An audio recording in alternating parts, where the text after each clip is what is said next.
Well, not one, but two shows on Saturday for Orange and Blue today. We are live with some absolutely terrible news for the Denver Broncos, Mace. I was kind of hoping we didn't have to do this show. Well, we were talking off air about how we might have to do a live show. Right. If a certain news item happened, and we were hoping it wouldn't happen, and it did. So, JK Dobbins to injured reserve. Actually, not the only roster move, by the way, today, because Trent Sherfield was waived by the Broncos today. Okay, so a more newsy Saturday. Yeah. Or the day before the Chiefs. I know for the fans, this is a gut punch. For the players, we've already heard the next man up, next man up, next man up. But let's talk about this, and let's talk about the JK Dobbins injured reserve move, which may just be for the rest of the year, Mace. Yeah, I mean, there's a faint chance that JK Dobbins could potentially be back if they make the Super Bowl, although with this being a Lisfranc injury and the recovery from Lisfranc surgery, the chances of even him being back by then are pretty remote. So that's probably something of a pipe dream, realistically. But J.K. Dobbins, fifth in the league in rushing through 10 games. He'd been everything the Broncos hoped he could be and more, but lost for the season for the hip drop after the hip drop tackle last week. And by the way, that hip drop tackle, the NFL adjudged it to be not worthy of a fine. Wow. Yes. Tyree Wilson will not be fined for the hip drop tackle that he had on J.K. Dobbins on November the 6th. I wonder why they chose to do that. Because that's a hip drop tackle that should have been flagged and should be fined. Yes. No flag, no fine for the hip drop tackle by Tyree Wilson on J.K. Dobbins. And J.K. Dobbins, of course, vehemently objected to it, made that point clear on social media not long after that, but it looks like it'll cost J.K. Dobbins the season, cost the Broncos their leading rusher, cost them arguably the MVP of their offense so far this season. Maybe inarguably based on what we've seen from the Broncos in terms of their offensive production so far this year. J.K. Dobbins has really made this offense go through most of the year. He's been the most consistent cog in terms of skill position players on this offense. And just really tough break. I mean, now RJ Harvey has to step up. We'll see more of Jaleel McLaughlin. Tyler Badie is going to have to step up as well. And then, of course, Bo Nix is going to have to become more effective. You'll probably see him as a runner emerging more in this offense. That dimension is going to have to be unlocked, and he's going to have to become more consistent as a passer. That element's going to have to be there as well. But, tough day. Tough day for the Broncos. Tough day for J.K. Dobbins. Tough day all around here as far as this team having to adapt. This is as big a blow as they could absorb. Probably regarding this foot injury, probably the worst possible news the Broncos could have gotten. Yeah, worst possible news, especially if it is for the rest of the year, and it's Lisfranc. So, and the thing, Mace, I'm going to try not to be real mad on this show because I'm upset. You could have gotten running back depth before the trade deadline. I'm not even talking about Breece Hall. Can't do anything about it. I've looked at the free agents. Other than Jamal Williams, there's really not a lot out there. And even Jamal's not what he used to be. And I'm quite frankly upset over the extension talk for J.K. Dobbins earlier this year. It's like, let him get through the whole year. Yeah. Before we start talking about hey, I'd like to keep him around. Well, it's the feel good talk, right? Yes, I mean, yes, I mean, I hate to. I know some of it is out there, but there's. That's where you have some of the what's the right way to put this? I mean, there are some discussions that are driven by feel-good vibes, and there was no reason really to consider a contract extension early in the season for a player with an extensive injury history. All you need to do was let it play out. Now, JK Dobbins should be good to go for next year, I mean that was a hip drop tackle. I mean, Tyree Wilson's not going to be fined for it, but it's unfortunate. But unfortunately, you have to be realistic about the injury history of J.K. Dobbins. I mean, it's sad and it's unfortunate, and it's a very tough break for J.K. Dobbins.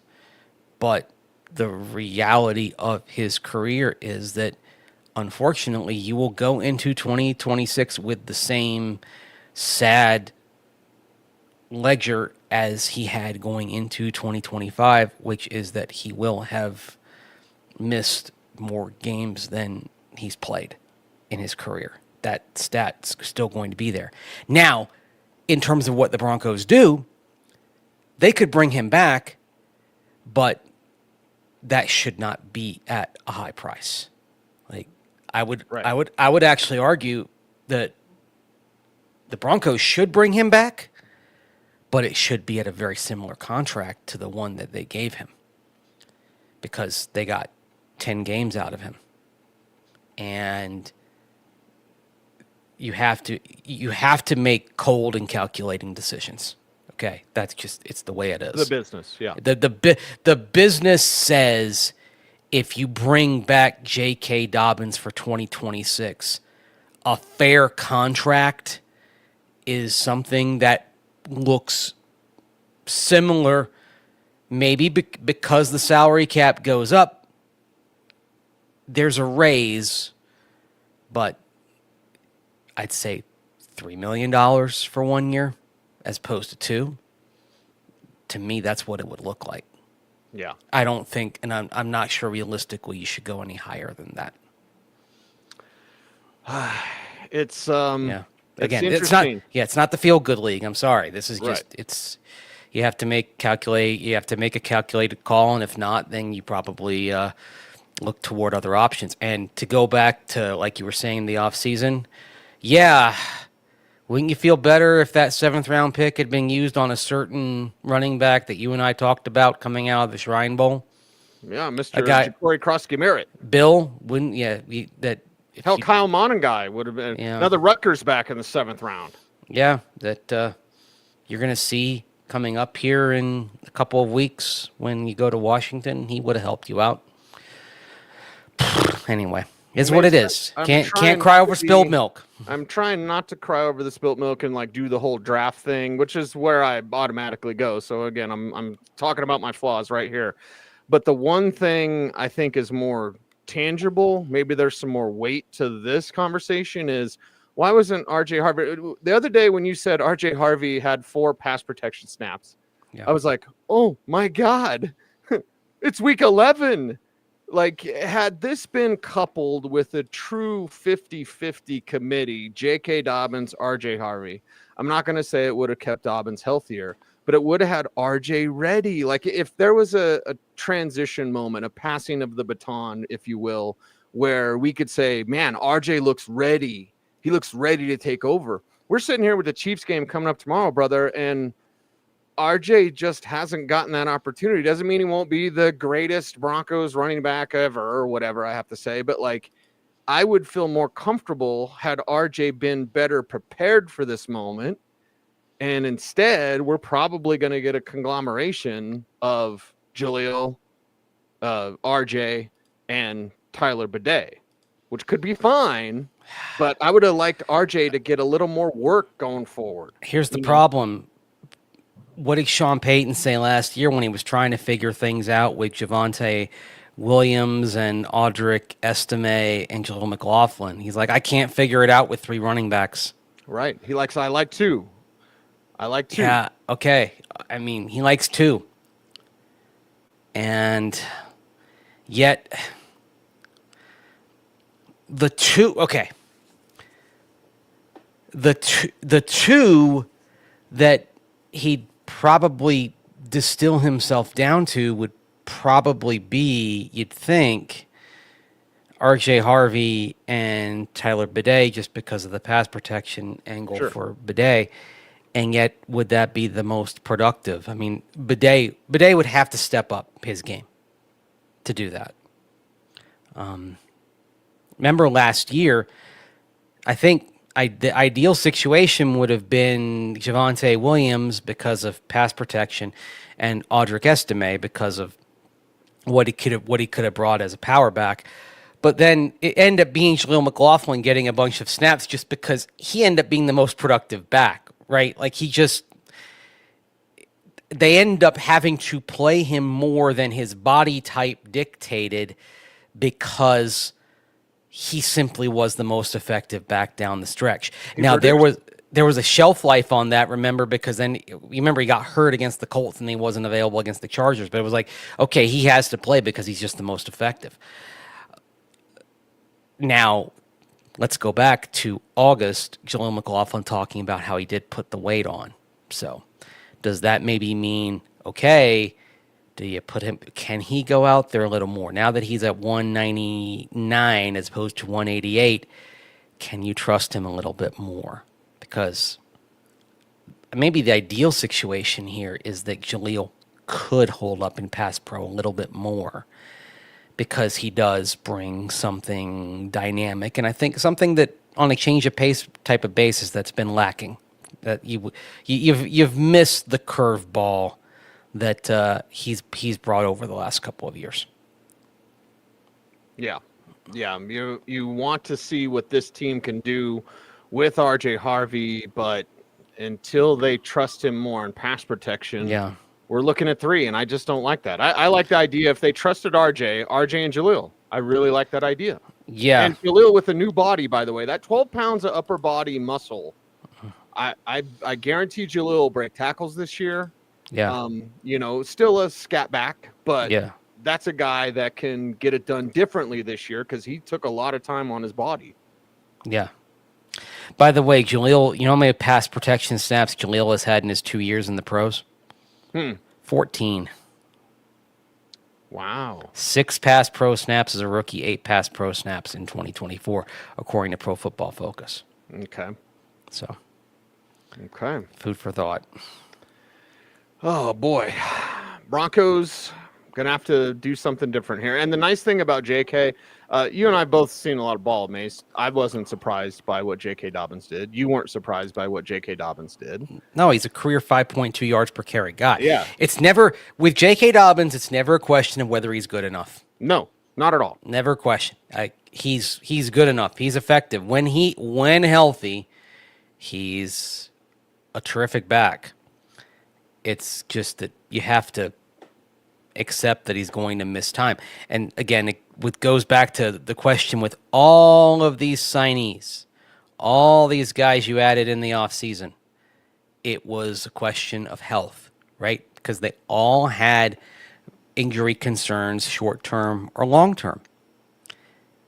Dre Greenlaw, JK Dobbins, Evan Engram, Talanoa Hufanga.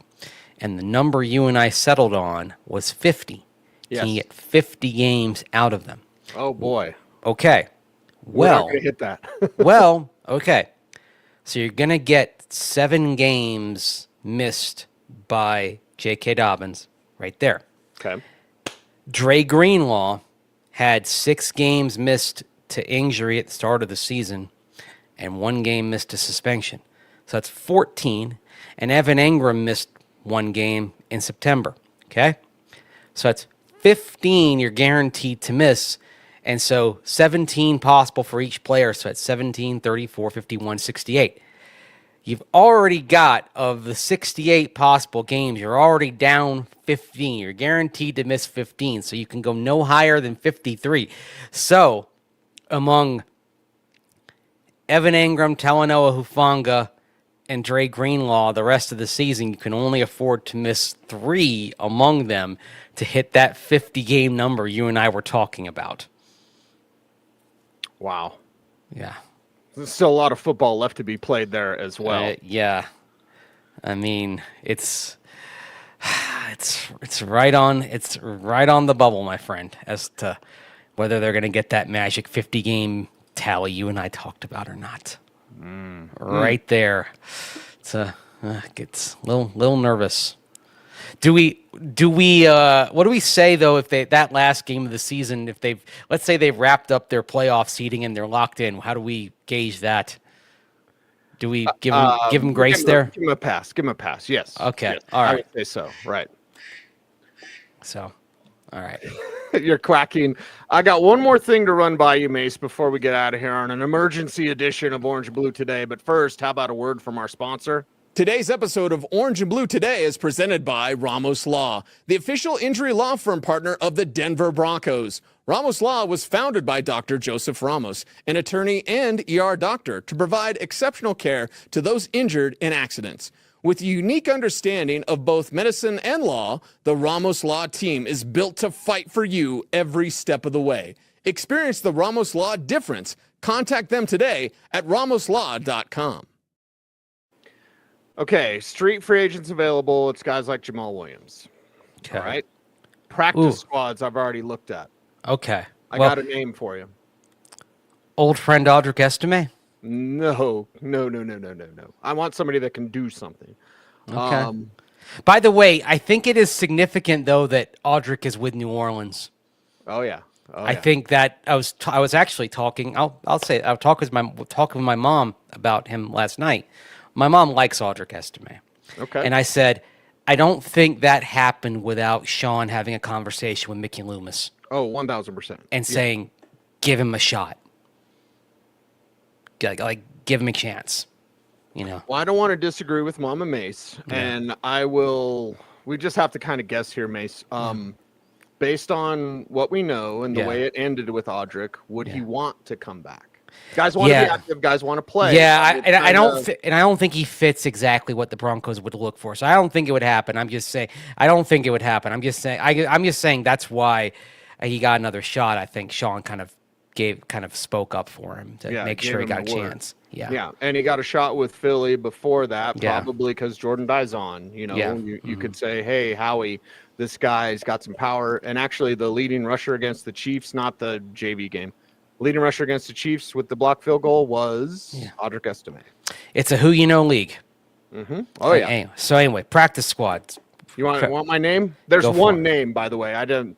Maybe others can look at practice squads and say this is a guy, but the only guy that I could find that I think the Broncos and Jordan Dizon specifically should reach out to the Miami Dolphins for Jeff Wilson. Okay. He's a proven veteran back. What's he been in the league? Like 6-8 years, whatever the number is. He's a runner. He's a receiver out of the backfield. He's a Shanahan back, so he already knows wide zone concepts. And again, trusted veteran, pass protection, rusher, receiver. Not going to blow the doors off anybody, but you don't have any options that will. There's no sleeper stud running back just waiting for his opportunity on the practice squad. I've seen people suggest like Damian Martinez or whatever. Like, I think Jeff Wilson is the best option of what's possibly available because he can do everything. Runner, receiver, pass blocking. Turns 30 on Sunday. Happy birthday, Jeff Wilson. Welcome to Denver. Yeah, like that's... Yeah, I mean, it's 3.6 yards a carry last year. Limited work, though. It was only 16 attempts. So you'd say he's pretty fresh. Like, he hasn't had extensive work in a couple of years. So I've heard worse ideas. See what he's got left in the tank. I mean, I'll give you to kind of say, like, how desperate the situation might be. I mean, the name that's gone through my mind is Latavius Murray, like seeing what kind of shape he's in. Well, look at our chat room right now. Although he's active, I believe he's active with the Titans, Blake Watson. Yeah. Last year, you and I both said the best back on the roster might be Blake Watson, just waiting. Yeah. But he's active with the Titans. Again, that's top of my head. I'm not exactly sure. I do generally keep track of these transactions, but I believe he's not on the practice squad with the Tennessee Titans. But yeah, Blake Watson would have been interesting if you could have kept him around. And Sean usually has a skill about that. You know what I mean? Like he he has conversations with guys, and he kind of lets them know the vision. The vision for Blake Watson did keep him around, even with other teams last year, Mace, wanting Blake Watson. I don't know if it was ever revealed which team it was. He's injured on their practice. He's practice squad injured right now for the Titans. Practice squad injured. Okay. Yeah. Okay. So thank you for the update there. Yeah. So. Yeah, well, that stinks if he's practice squad injured, because, again, he's a guy kind of like JK Dobbins. Every time you turned around, Blake Watson was battling something. Yeah. That's tough. Sometimes it just happens. Yeah. The options aren't great at this point. No. And in a Super Bowl window, they should have been more prepared. I put that out on Twitter of like, you're in a Super Bowl window, and I'm not even saying that because I'm crazy and I said they'd have 13 wins. Sean Payton has said he's felt good about 7 teams during his coaching career that could be Super Bowl winners, and this was number 7. This was the 7th. This is a Super Bowl contending team, and in this position, you not to just do what the Colts did, okay? But look at that sort of move. The Colts were already contenders. Oh, here's Sauce Gardner. And I'm not saying that, and again, it doesn't have to be Breece Hall. That's the name that was going to come up, right? It was Breece Hall. But before the trade deadline, JK's great. He's always hurt. JK's great. He's always hurt. That's just a statement of fact. And the fact that you didn't throw a third rounder, who gives a crap about a third rounder if you can get Breece Hall? You and I both know Breece Hall's a damn fine running back. I mean, that's the thing. You're not talking about a first rounder. Right. It's a third rounder. That's the thing you could have considered. I know now, and that would have changed the calculus as you go into the offseason as well, because at that point, are you saying if you trade for Breece Hall, are you re-signing Breece Hall and not JK Dobbins? Because Breece Hall is a free agent. I mean, the thing is, you might be in on Breece Hall in March anyway. Right. Like, that's somebody... If you're looking running back in free agency, he's the cream of the crop.